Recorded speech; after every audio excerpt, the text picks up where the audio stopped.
May I have a roll call, please? Amanda Lane. Here. Dr. Joyce McMorrow. Here. Lois Pepper. Here. Sophie Patterson. Aaron Sullivan. Here. All right, if you all will join me in the Pledge of Allegiance. I pledge allegiance to the flag of the United States of America and to the republic which stands one nation under God, indivisible, with liberty and justice for all. And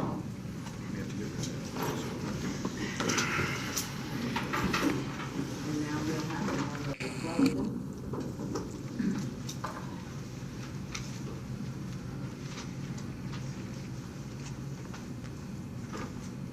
Alrighty, Melissa, will you read the mission statement, please? Newport Independent School District will partner with families and the community to nurture, educate, and instill core values in all students to ensure they reach their full potential. Okay, thank you. Mr. Watts? All righty, well, we had on our agenda a presentation from One Square, but I don't think they're here yet.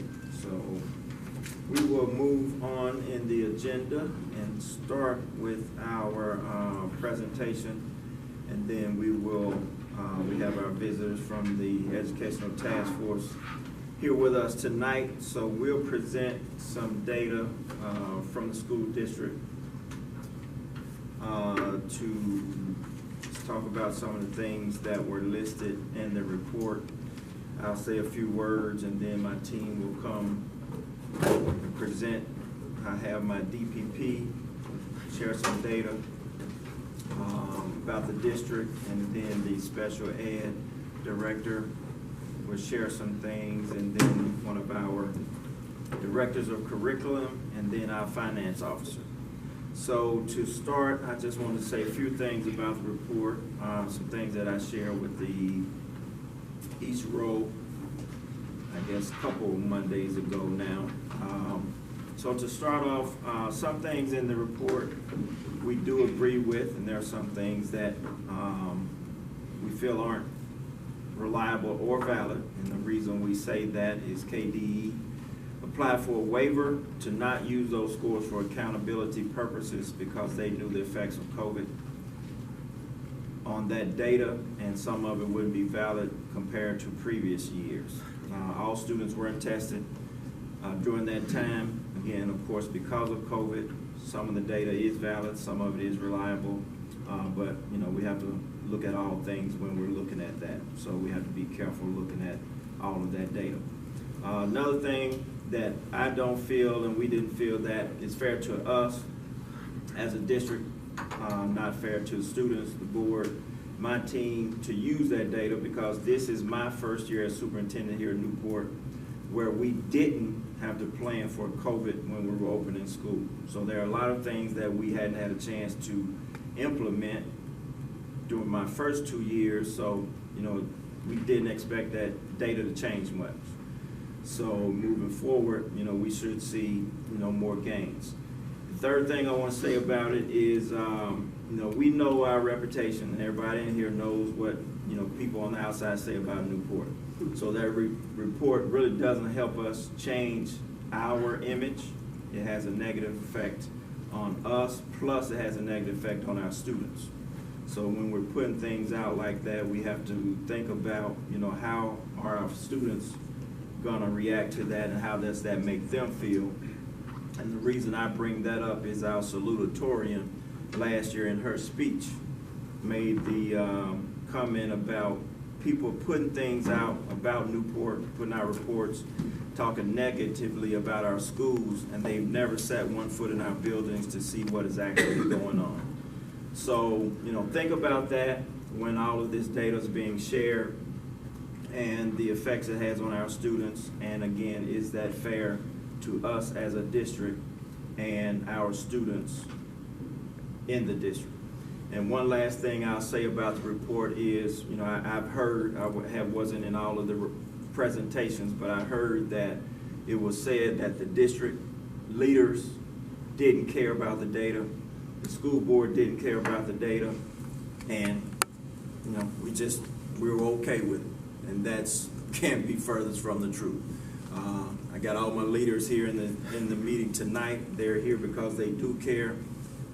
I care. I hate to lose. I was an athlete in college, so I'm always looking to win. I didn't come here just to get a check. I know what it takes to move a district. I was a principal here from 2011 to 2015. The high school was deemed a persistently low achieving school when I took over as principal, and we made gains. We weren't where we wanted to be when I left, but again, we know what it takes to get the work done. So again, I just want to stress, we do care about what's going on.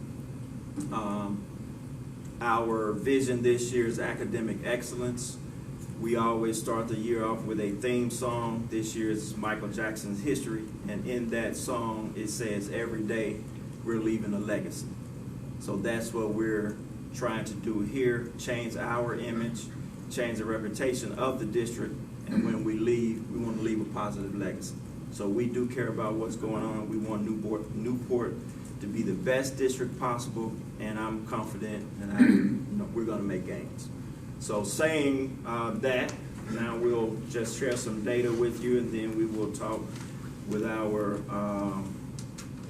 guests and talk about how we can move forward and they can help us make those gains and change our reputation as a district.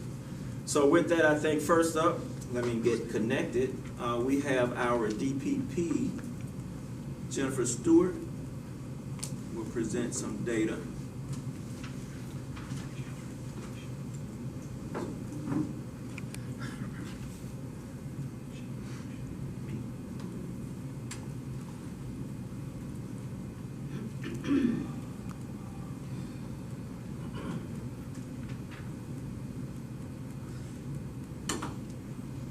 All right, Jennifer, you ready?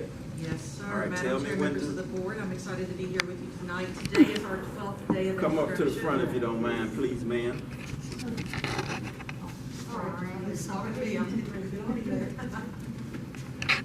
So today is our 12th day of instruction. Jennifer. Me Yes, also? this way. So today, like I said, is our 12th day of instruction. Originally, we were slated to start school in the middle of August, but as you know, due to construction and being able to clean up the schools and the buildings, we did have to back that up. That did cause us to go from a regular calendar over to a variable calendar, so there's really not going to be an impact to students or teachers. It just moved back the number of days we're in school a little bit. So the first piece that I want to talk to you about is enrollment, and I have just listed just a 3-year data trend. As of Monday, just to give time and to make sure that data was clean, we did the cut data Monday. Our enrollment was at 1416. That is an increase over last year of 1327 and the year prior 1340. Now you'll see those enrollment dates. Could you put it in presentation mode? We can't read a thing. Oh, I'm sorry.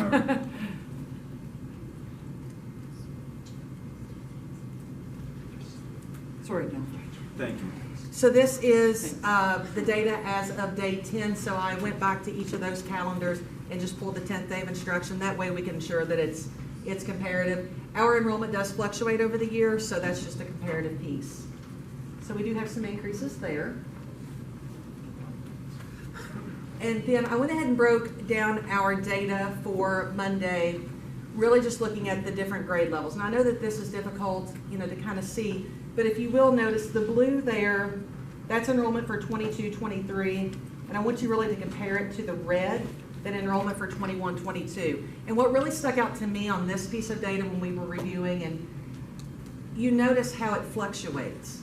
So kindergarten, normally, what you would be used to is that it stays, in a district this size around 100. You would expect first grade to be about the same, and normally your grade levels are pretty consistent. Our 3-year data trend shows the same type of information. Our grade levels really do fluctuate. We knew, and I know I came to the board 2 years ago, we did expect last year's kindergarten class to be very big because of the number of parents that had kept their kids at home, waiting for that timeline, hoping for the pandemic to end. before they sent them. So that was still our biggest group. That was the biggest group we had all of last year. But just as you look throughout the years, you'll see that that really fluctuates. Another piece that was really interesting to me here is if you look at 7, 8, 9, 10, and 11, those are showing increases all the way up until you get to 12th grade. So those grade levels are bigger than what we expected for last year. So pretty neat piece of data. On our next one, just to look at where we are right now. So this is, you'll see for our grade levels, 97, 98, and 99. Those are all preschool. 99s are your kids who are 4 years old. 98s are 3 years old. 97s just missed the August 1 cutoff date for their 3rd birthday. So they've turned 3 years old after that cut date, but they're still eligible to come in as grade 97s. So you'll see there, you know, we're showing increases across the board. But I wanted you to have a visual representation of what that looks like before we really get into the wheres and the whys. So could you show that again? I'm sorry. Yeah, go back. It's, looking at it sideways is a little, Yes. even though I know that's how you want it. For example, for 10th grade, we should look at that 128 and say that's 128% of what you expect. That's 128 kids in that grade level. 128 kids. Okay? All right. Thank you.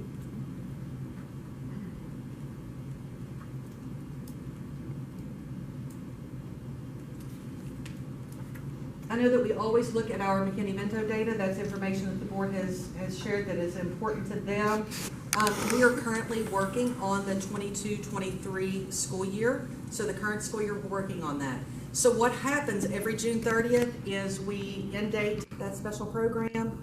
July 1, we come in and we see, do they still qualify for the McKinney-Vento program? So we're still working through that. We want to wait until we get those accurate numbers. We report this information to the state, even this information I'm showing you today, at the end of month 2. This is only day 10 data. So just to give you a little bit of comparison there, you would not have had comparative data, obviously, today to those numbers. Yes, ma'am? Do we want to read those numbers?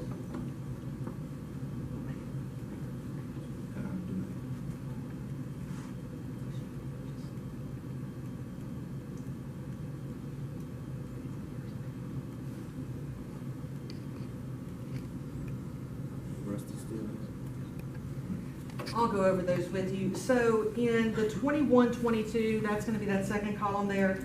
Last school year, our total numbers were 237 students that qualified for the homeless program at some point during the school year. Once you're in the program, you stay in the program. And again, that ends on June 30th. The year prior, we set at 227. So that's fairly consistent numbers there, and we are expecting somewhere to be in the same range for this current year, and that's just what our data trends are showing us right now. For our kiddos in the homeless population, most of our kids are doubled up, meaning that, you know, it wasn't a personal choice, but maybe it's financial, maybe there's something going on in the family, maybe they weren't able to find other housing. For whatever reason, they meet the federal definition under McKinney-Vento as being doubled up. So they are in a home with another family, okay? We also have kids, 17 kids that are in hotels and motels, 31 that are in shelters and transitional housing, 15 kids that were unsheltered, and we had 45 unaccompanied youth. So when they came into the school district to enroll, they did not have their legal parent with them. Some of these kids came by themselves. Some of these kids called us and we went and met them. A couple were at shelters and things like that. Some had borrowed a cell phone, things like that, and were able to call and say, hey, I need assistance. And we were able to get them enrolled and get them some help.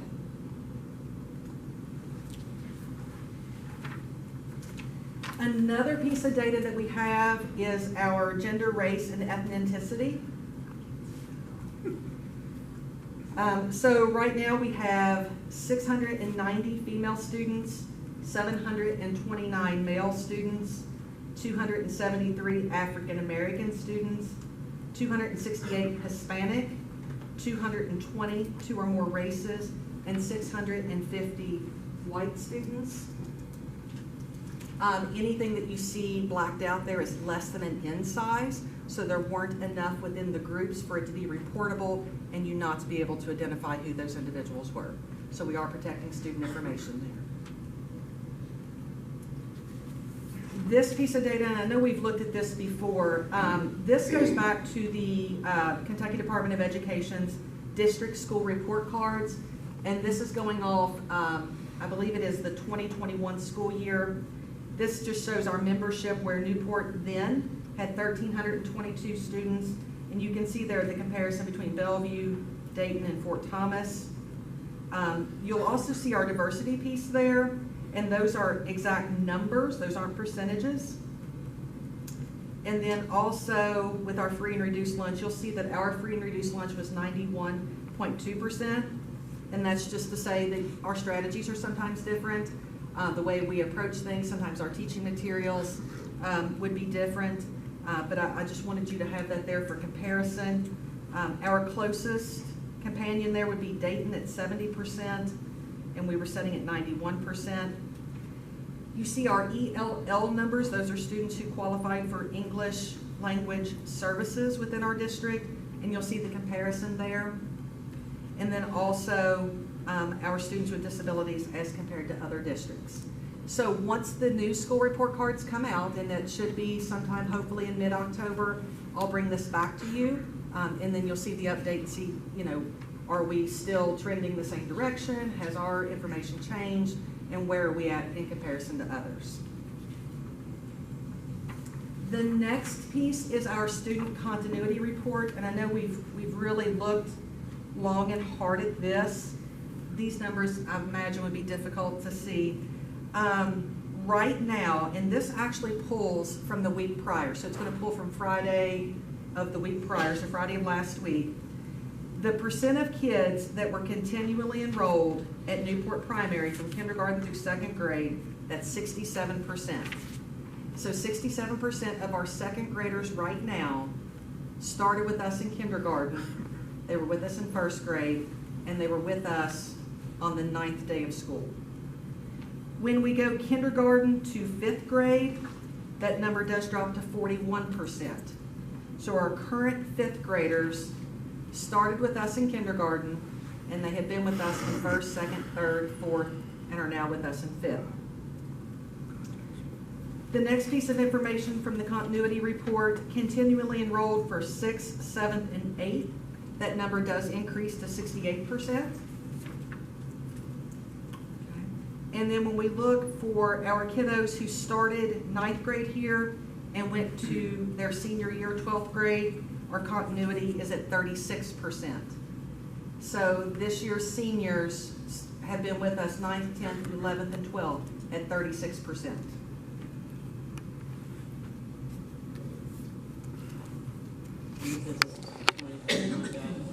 This actually right here is the 22-23, and it was pulled, I pulled it on Monday, and it pulls for the Friday before. So on the 9th day of instruction, that's where we were. The next piece is our